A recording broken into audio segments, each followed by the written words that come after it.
But cutting edge research over the last 20 years has completely shattered the way we think about mitochondria.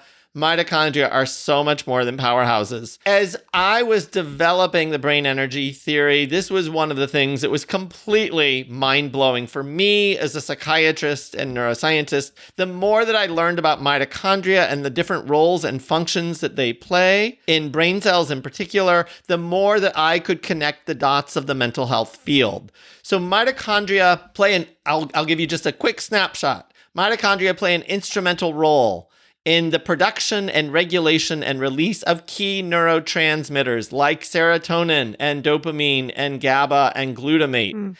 Mitochondria play a role in the inflammation, turning it both on and off. I have partnered with Momentous Supplements, and we have been partnered with them for over a year now, and that is because they make truly remarkable supplements. So everybody keeps asking me, Louisa, what are the best brands? And I have to tell you, I'm pointing you towards Momentous. If you are looking for a creatine, you've probably seen my posts on Instagram, or you've probably heard me talk about creatine being one of the best things that you can be taking. It is the most widely studied supplement, and it's the safest supplement on the market to date. And prehistorically, people were taking creatine for growing bigger muscles. It was like this bodybuilding supplement, but now we have substantial evidence to show the beneficial effects of creatine on the brain. If you want to get the purest form of creatine, not to mention EPA, DHA, omega-3 fatty acids, vitamin D, zinc, all of the supplements that I get, I call it my cognitive bundle, can all be found on the Momentous website. Just head on over to livemomentous.com/neuro and you will see a list of all of my supplements, and you can get 15% off store-wide. That is livemomentous.com/Louisa for 15% off Momentous Chris, it's supplements. so good to have you on the Neuro Experience podcast. It's been a long time coming. Thank you for having me on. Brain energy. Ever since you wrote that book, and when did it go out to the public? November 15th, 22. November. You've just gained so much traction. Do you think that this is you've taken a very different approach to obviously brain energy, metabolism, and depression? Do you think that that's what's caused this wild spread of your name in the book? I hope so. I hope that's what it is. I hope people are impressed with it, and it's not just that they think I've gone crazy or something. Yeah. Well, why don't you tell everybody listening a bit about your story and who you are, and a bit about the book? So my name's Chris Palmer. There's so much to my story. I will just say I am a Harvard psychiatrist. I have done neuroscience research for about 15 years. I have a primarily academic position with Harvard Medical School and McLean Hospital. I'm the director of continuing ed, have been in that role for over 20 years now. Have always done clinical work, and typically my practice has been filled with patients with treatment-resistant mental disorders. So I see the worst of the worst, so to speak. Nothing disparaging toward the patients, but more toward the prior clinicians who tried to treat them and could not help them. And so I usually see people who have, been on numerous medications, sometimes dozens, years or decades of psychotherapy, electroconvulsive therapy, other treatments, and then they end up in my office. And the book is really... The book is quite audacious, I will say. Have done my best to synthesize literally decades of research, clinical, epidemiological, genetic research in the mental health field, neuroscience research, brain scans, but also combined it with other very disparate healthcare fields, metabolic health, and the aging fields in particular.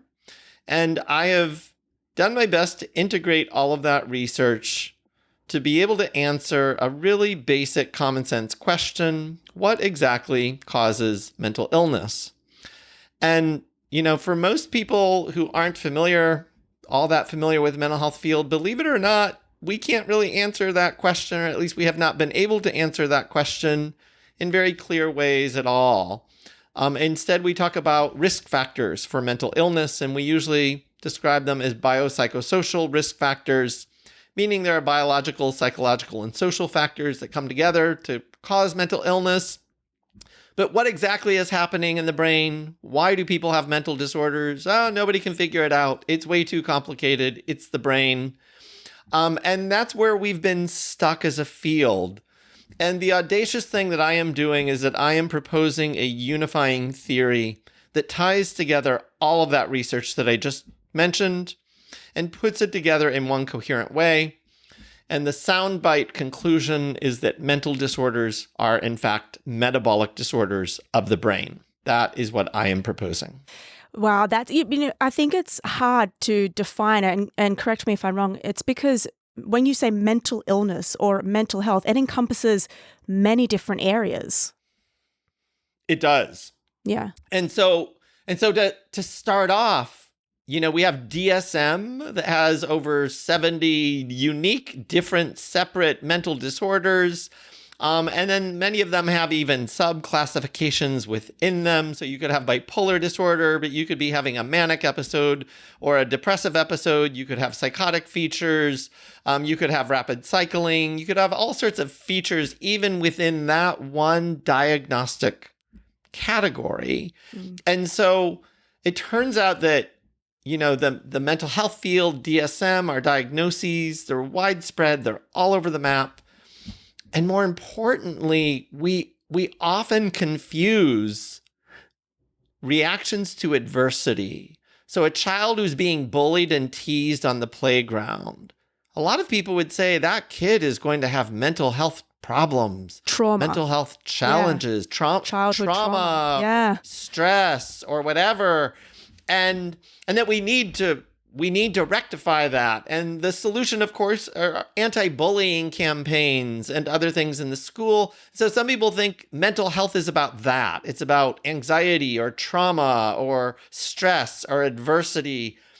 And yet we have other mental disorders like schizophrenia and bipolar disorder where people become floridly psychotic.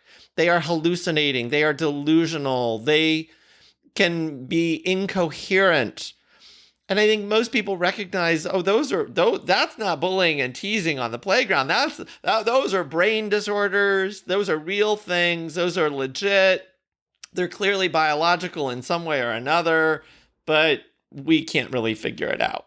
Wow. It's so I want to touch on these different areas, but first and foremost, in your book, Brain Energy, you discuss the relationship between what we just said, metabolism or metabolic health and mental health. But I want to really understand what the role is of metabolism when we talk about mental health. So, to kind of make sure listeners can understand what I'm really saying. So what I'm saying is that mental disorders are metabolic disorders of the brain. And so if we ask the common sense question that you, I think, just asked me, what is metabolism? Most people think of metabolism as burning calories, and they think that metabolism relates to your weight, relates to age, or relates to athletic performance. And yes, absolutely, metabolism does relate to all of those things. Metabolism is, in fact, related to burning calories. It does make athletes faster and stronger. It tends to slow down as we get older. Other people think of metabolic disorders as relating to obesity, diabetes, and cardiovascular disease. The buzzword the last many years is insulin resistance. And so some people think those are synonymous terms, that a metabolic problem is insulin resistance, and insulin resistance is a metabolic problem, and there's nothing more to it. It's that simple. It's a one-to-one relationship. And in fact, none of those things is completely accurate. All of them are true. All of them have some truth in them, and yet nothing that I just said is sufficient in clearly defining the scope and breadth of what metabolism truly is. So, a basic definition of metabolism is that it is a fundamental part of the definition of living organisms, all life, all things that we consider independent living organisms have to be able to do metabolism. And it is the process of turning food and oxygen, in our case, into energy or building blocks used to maintain or grow cells. And it also involves the efficient management of the waste products of those processes. So it's basically about turning food into energy and building blocks that we use to grow and maintain our bodies. But it is fundamental to the definition of life. So then when we talk about things that go wrong, metabolic dysfunction, are we saying that this can then have an impact, not just on our physiology, meaning, how we look and maybe weight gain, etc., but also how we think and how our brain operates? Absolutely. So in the same way that we have those three metabolic disorders, obesity, diabetes, and cardiovascular disease, a lot of people understand that obesity can be a metabolic disorder. They usually think of that as a problem in burning calories. It's actually a lot more complex than that, but okay, so people have trouble burning calories or accessing stored fat or something. Cardiovascular disease is very different. That's where your heart gets clogged up with arteries and you can die of that, but that's a metabolic problem too. Yeah. And diabetes, same deal. It's a metabolic problem. What I'm arguing is that in the same way that metabolic problems can affect your heart or your fat cells or how many calories you burn, in the same way that a metabolic problem can affect your glucose levels, metabolic problems can affect the brain and the way your brain functions. And at the end of the day, if you put all of the science that we have, all of the science that we have accumulated over decades and decades of neuroscience and psychiatric research, the only way to put them together in one coherent way is to come to the realization that mental disorders, brain dysfunction that we call mental illness, whether it's schizophrenia or depression or PTSD or alcoholism even, that the dysfunction in the brain is due to a metabolic problem in those brain cells. And then how do we get that metabolic problem? So let's hone in on depression, because I think everybody knows what that is. People have somewhat experienced, a bout of depression, somewhere in their lives. I know that, I wouldn't say I've ever been severely depressed, but there's been some sad times in my life. And would that then be a result of metabolic dysfunction in my brain? So the first thing that I want to do in answering your question is I want to distinguish between normal depression and a brain disorder that we call major depressive disorder. And it's a really critical distinction. So the human brain is actually hardwired to get depressed and to have all of the symptoms of clinical depression. So if you have a spouse and two kids, and your spouse and two kids are out driving in the rain without you, and they get hit head on by a drunk driver and killed, you are going to become clinically depressed within 24 hours. Probably sooner. You might have some other emotional reactions prior to that. But as soon as that news really sinks in, you are going to become clinically depressed. That is not due to metabolic dysfunction anywhere. That is due to your brain being hardwired to have that response to horrible, tragic, life-altering news. You have just Your life and your purpose in life have just been devastated. You have just lost some of the most important people to you in your life. You will get depressed. And in fact, I would argue if you don't get depressed, there is something wrong with you. There is really something wrong with you. Yeah, that's when if you you have don't to get worry. depressed. Yeah. And either you didn't love your kids, and now we're going to think that did you send that drunk driver to hit them or something? But you could say this for anything that's stressful. So, for example, how about if you're married and your spouse comes home and just says, you know what, I'm just not in love with you anymore. I'm done. That's or a divorce or it's all the absolutely. Then you can become depressed from that situation. Yes. Okay. Absolutely. Or a high school student who really wants to go to a good college and they flunk a test, or they get a C on the test when they really needed an A on that test. That person may get depressed because, again, they have wrapped so much into the meaning of that and their purpose in life, and their purpose in life is getting into a good college, and they don't want to be flexible on that. They don't want to adapt. They are committed to, I'm getting into a good college, and then they get this bad grade. That can make someone depressed, like really depressed, for at least a short period of time. Okay. And I am arguing that those are normal adaptive reactions, that all humans have those, and that those are not disorders. We should not talk about those as disorders. We should recognize that those things happen. On the other hand, when somebody has chronic, unrelenting depression for no good reason, maybe something bad happened to them, but it was like 3 years ago, and they still haven't gotten over it. And they're still depressed, and they cannot move on with their life. Or the other person who says, I don't know why I'm so depressed. I don't know why I'm so miserable, why I'm thinking about suicide, why I hate my life. I don't understand it. On the surface, objectively, I can see that I have a good life, but I don't know what's wrong with me. I'm so miserable. I can't stop crying. I can't stop ruminating.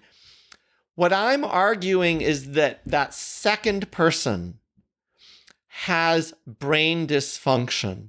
The brain networks that create the experience of depression in all of us, if we experience tragedies or setbacks in life, those same brain networks are now malfunctioning.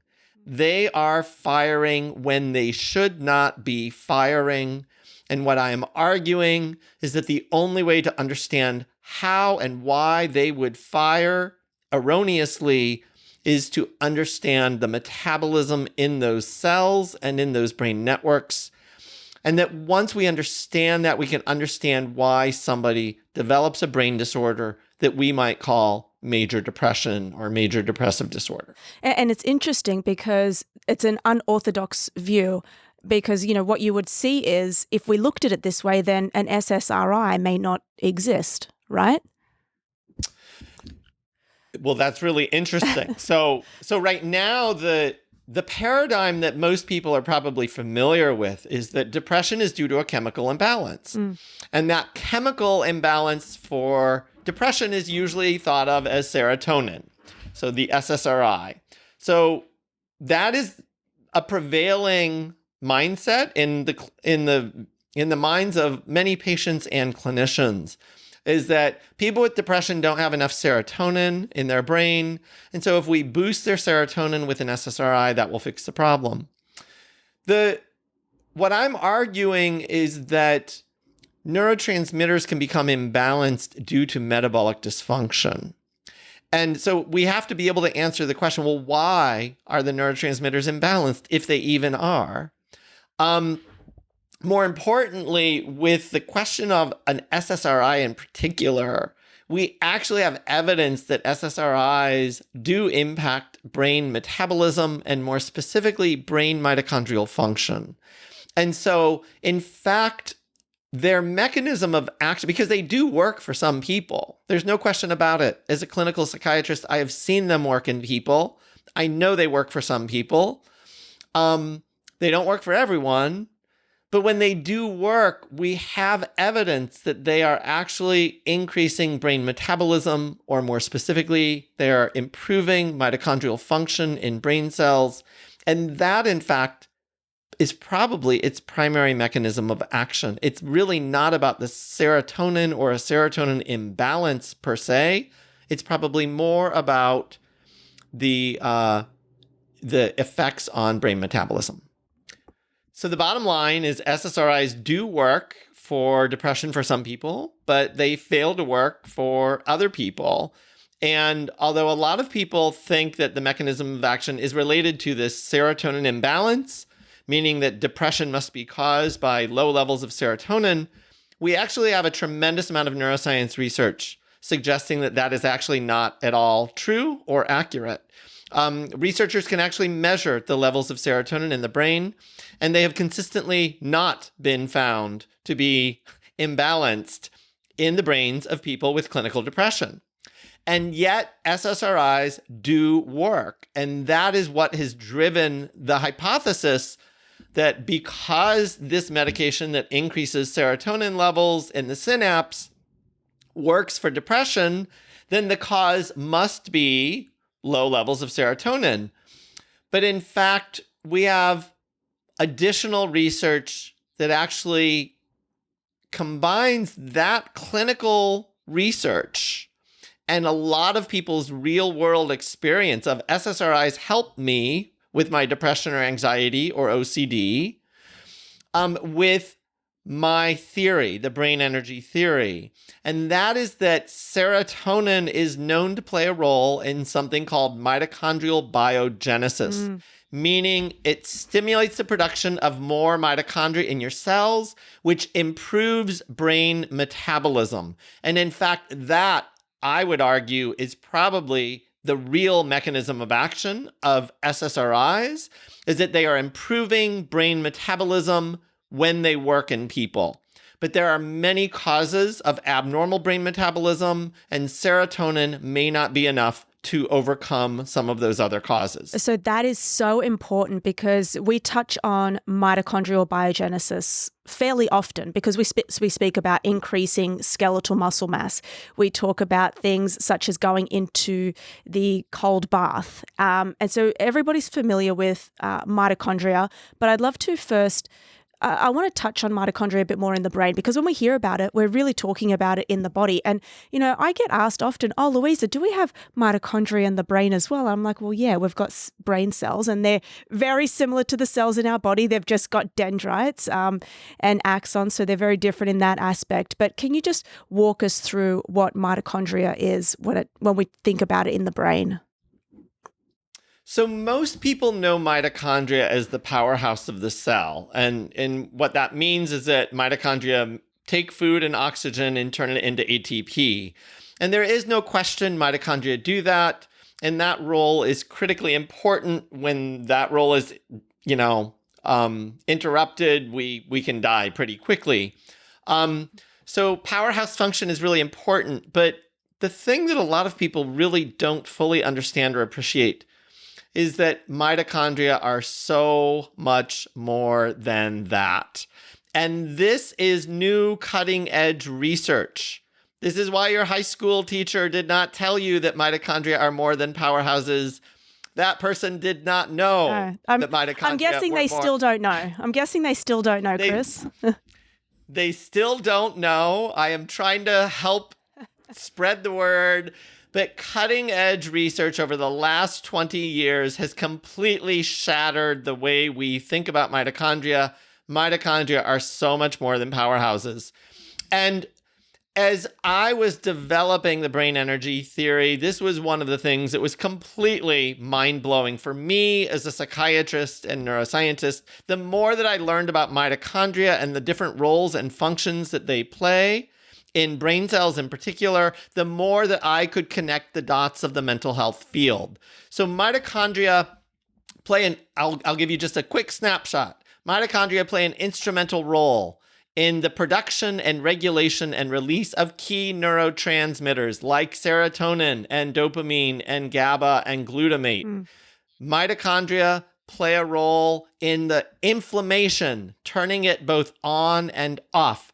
Mitochondria play a role in the production of some key hormones, including cortisol, estrogen, testosterone, progesterone. Mitochondria play a role in insulin signaling and glucose regulation. But here's the kicker.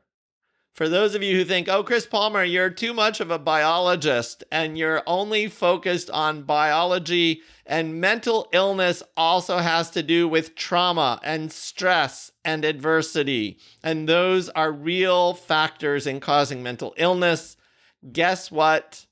Mitochondria play a direct role in all of the different forms of the human stress response. Meaning, when humans are traumatized or stressed, mitochondria are helping to orchestrate that stress response. And in turn, that stress response impacts mitochondria and their function and their long-term health. And so mitochondria are actually the unifying link of the mental health field. We can start to put together biological, psychological, and social factors because they all converge at the level of mitochondria. And in many ways, some people think it can't be that simple. Well, trust me, if you really understand mitochondria and if you really understand the complexity of all the other things that are going into their function, it's not simple at all. But it is a lot simpler than what we have ever understood. It really all does converge through mitochondria. And to help people understand, well, why would that be? How could that be possible? Mitochondria are critical to life. They are critical to metabolism. Without metabolism, we are dead. So it is not surprising or shocking that everything converges through whether we are alive or dead. It's just not that shocking. So I'd also like to thank today's sponsor, which is Element. Electrolytes are key to cellular function, in particular neuronal and nerve cell function. In order for your nerve cells to be able to fire action potentials, those are the electrical signals that allow your brain and body to work and move and think, you need sodium, potassium, and magnesium in the proper ratios. So you've heard me speak about Element before, LMNT. It's an electrolyte drink that has everything you need and nothing you don't, meaning there's no sugar in this one, guys. And there is plenty of the correct ratios of sodium, magnesium, and potassium. In fact, there's 1,000 milligrams of sodium, 200 milligrams of potassium, and 60 milligrams of magnesium within each sachet. Moving into the hotter months, if you are here in the US, you know that you're going to be sweating. Getting electrolytes each day is key. And this electrolyte compares to nothing else on the market. So if you want to grab your pack today, I'm currently drinking the watermelon salt. You will love this one. Head on over to lmnt.com/neuro. You will get a discount and you will get a free pack. When you get the free pack, I suggest you get the assortment of all the different flavors so you can try them out. So it's really a win-win. That's element.com/neuro.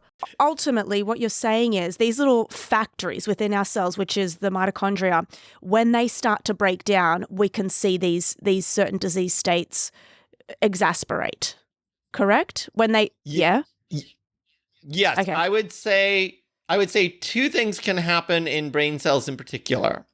So that either the brain cell develops insufficient mitochondria to do the job necessary, or the mitochondria that are in that brain cell are dysfunctional in some way.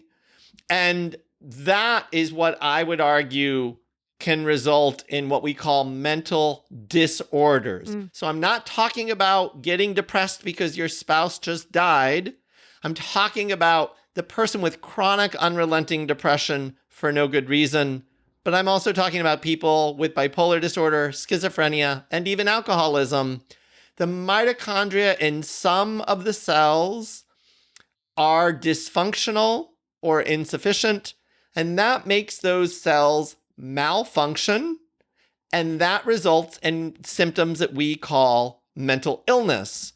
But depending on where in the brain that malfunction is happening, different people can develop different disorders or different symptoms of disorders. So would I be wrong in saying that it's not just about getting more mitochondria and increasing, and activating mitochondrial biogenesis? It's about fixing the mitochondria that is already residing within the cell.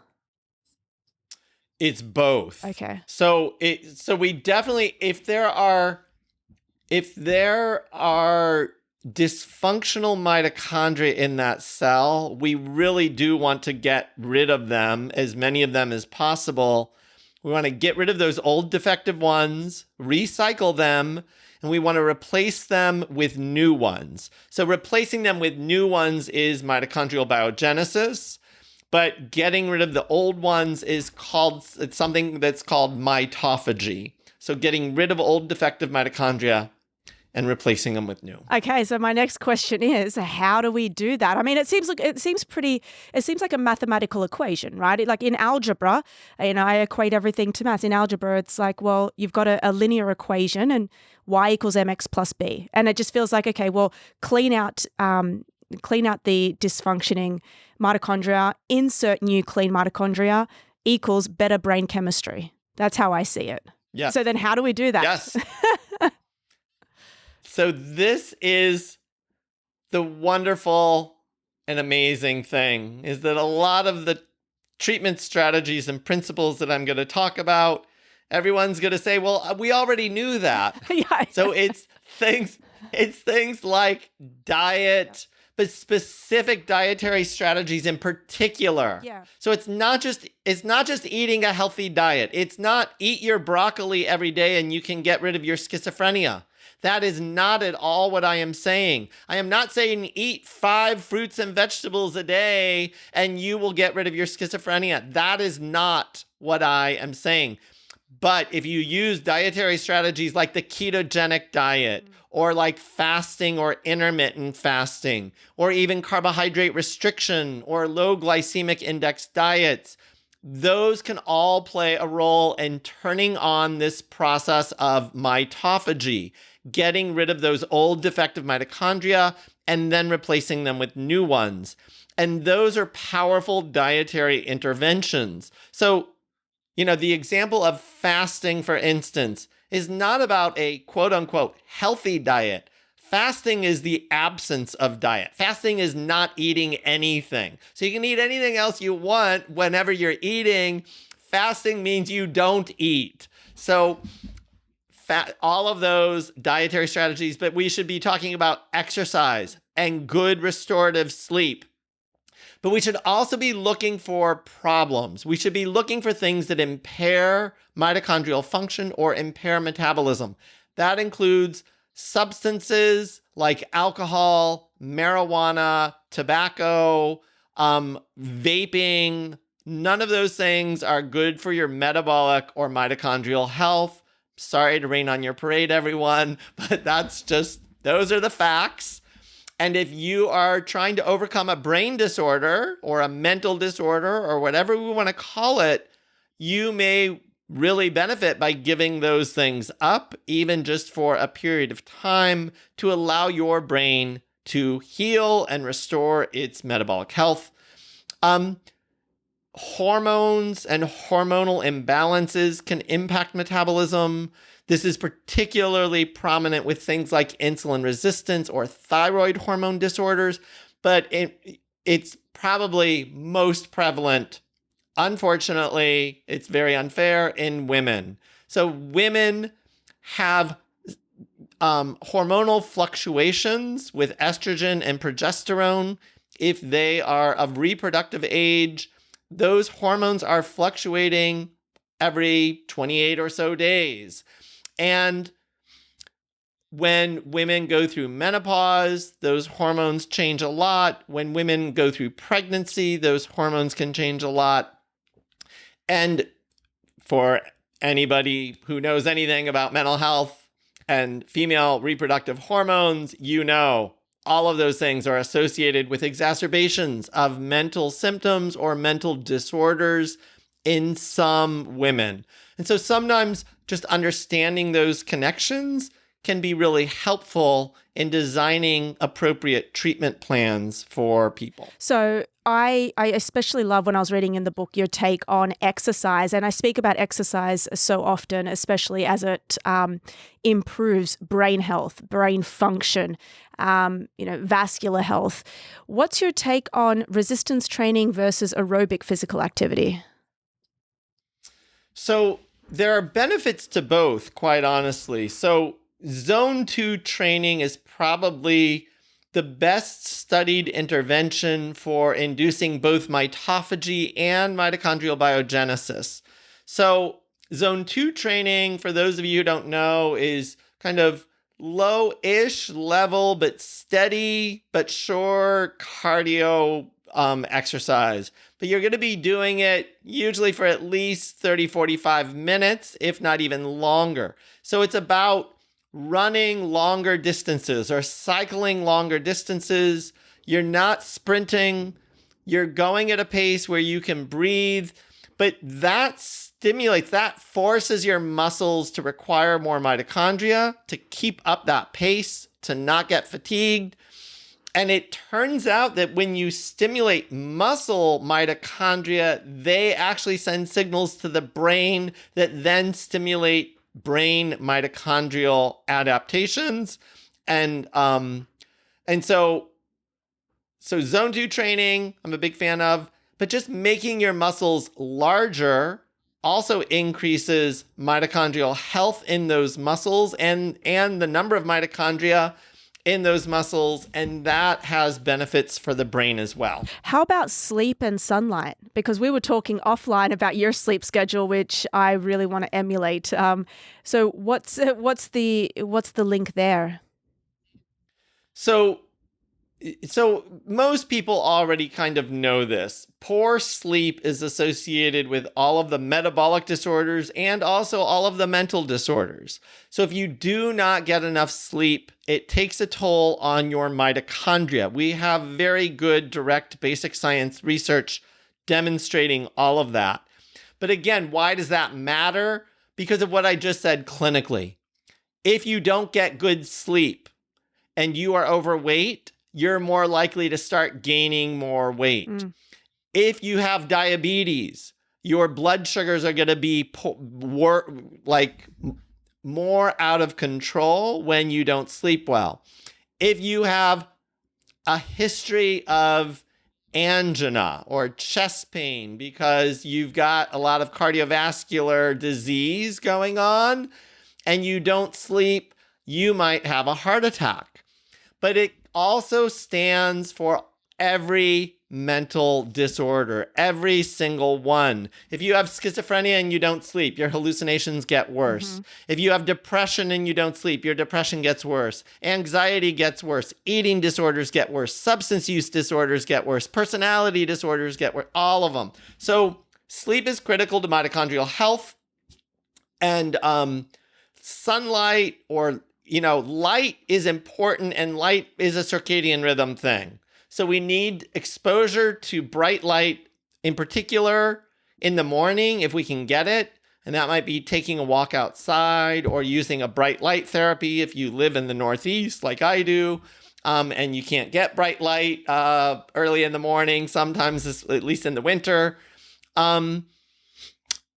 Getting bright light exposure helps set your circadian rhythm.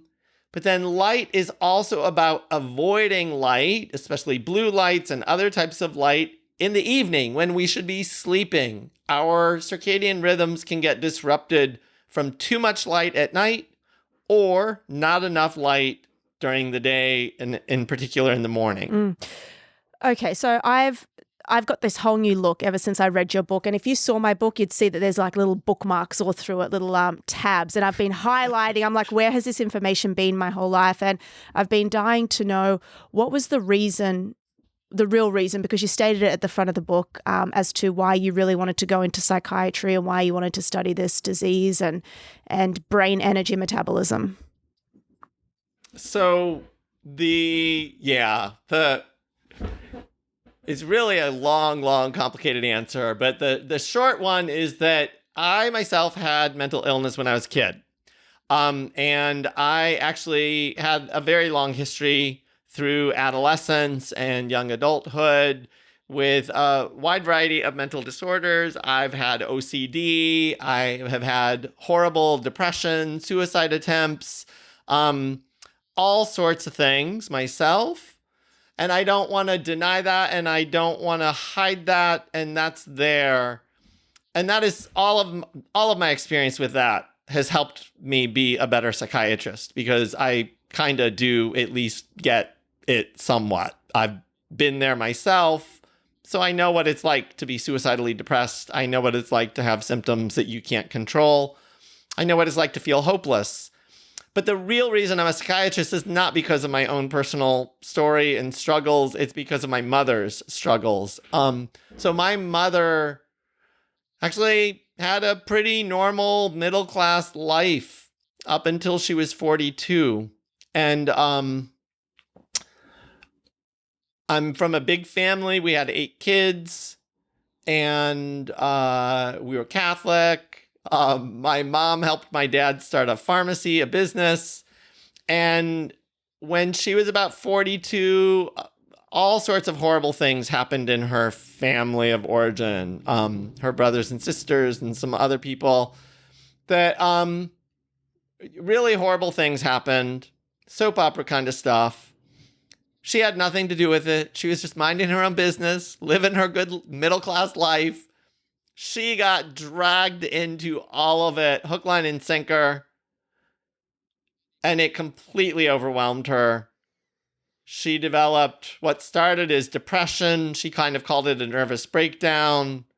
It quickly started including suicidal ideation. And then shortly thereafter, she actually started developing psychotic symptoms. She became delusional. She thought she was Mary Magdalene. She thought the world was ending. All sorts of delusions. And she ended up getting psychiatric treatment, and it was completely, utterly worthless for her. They basically drugged her to no benefit. They put her on all sorts of antipsychotics and other medicines that did nothing but sedate her. They didn't make her better. And at the end of the day, the short story is that she never got better. And I was furious with the mental health field. So I actually became a mental health provider, not because I love the mental health field, but actually because I kind of hated the mental health field. I thought they were a bunch of incompetent idiots. And I knew how serious and devastating mental disorders could be. I knew that they could ruin people's lives. They could ruin entire families. And that somebody needed to do something to help these people, because what was happening just was so inadequate, at least for my mom. Wow. Thank you for sharing that story. I think you're doing an absolutely phenomenal job. And for everybody listening, make sure you pick up Chris's book, Brain Energy. It really changed my life. And it's all about charging the batteries within your cell. And you're not saying anything that is actually crazy expensive. You're really just saying go out and first do what Mother Nature has gifted you with, get sleep, get exercise, adopt a ketogenic lifestyle if that's what is best for you, or however, you want to live your life. But it's really the basic things that probably our ancestors have been speaking about. My grandmother, for one, I always look back, she passed away and I think she was 95 and she was fantastic. Okay, around 95, she started to lose her mind a bit. But I mean, she wasn't on the supplements. She was just doing she was making her own bread. She was eating her own vegetables, getting out, getting sunlight, looking after her husband. So she was doing those things. And I always look back at that and our ancestors. So, Chris, where can we find out more information about you? So the best place is probably our website, brainenergy.com. People can learn more about the book. There's actually a free self-assessment you can do there. And we've got a newsletter that people can sign up for. You can follow me on social media from there. Thank you so much, Chris, for being part of the Neuro Experience podcast. Thank you, Louisa, for having me.